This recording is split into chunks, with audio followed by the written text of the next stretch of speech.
এই যে এত বড় গরম, ঠাডা ভাঙা রোদ, এই ঠাডা ভাঙা রোদে তুমি কি করো? আমার এই যে রান্না বান্না শেষ। হ্যাঁ। এখন আমি তোমরা এসে লাচ্ছি সেমাই খাওয়াইছি দুধ দিয়া, মানে এই যে বুনা সেমাই খামু। এখানে কি কি আছে মা? এখানে আছে পেস্তা বাদাম আছে, কাজু বাদাম আছে, পেস্তা বাদাম আছে, আবার এখানে তোমার তেজপাতা কিশমিশ আছে, আর এগুলো দারচিনি, এলাচি, লবঙ্গ। একটু লবণ স্বাদ মতন। আচ্ছা, আর এটা সেমাই।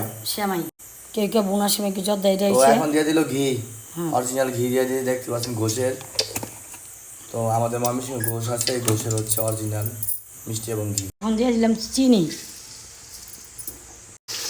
চিনি তো এখন দিয়ে দেওয়া হচ্ছে চিনির মধ্যে নারকেল, পিঠা নারকেল। মিঠা নারকেল দিচ্ছে, আমাদের গাছের ডাবের নারকেল না? নারকেলটা আমি ঘিয়ের মধ্যে কষা নিতেছি। দিলাম দারচিনি, এলাচি, দিয়ে দিলাম তেজপাতা, লবণ, এই যে কিশমিশি, কাজু বাদাম, পেস্তা বাদাম। এটা আমার বোনা সেমাই।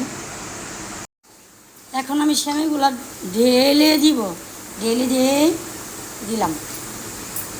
জর্দা সেমাইটা আমার রান্না করা শেষ। এখন এভাবে আপনারা সবাই রান্না করে খাবেন। রান্না করতে নারকেলের পরিমাণটা বেশি দিবেন।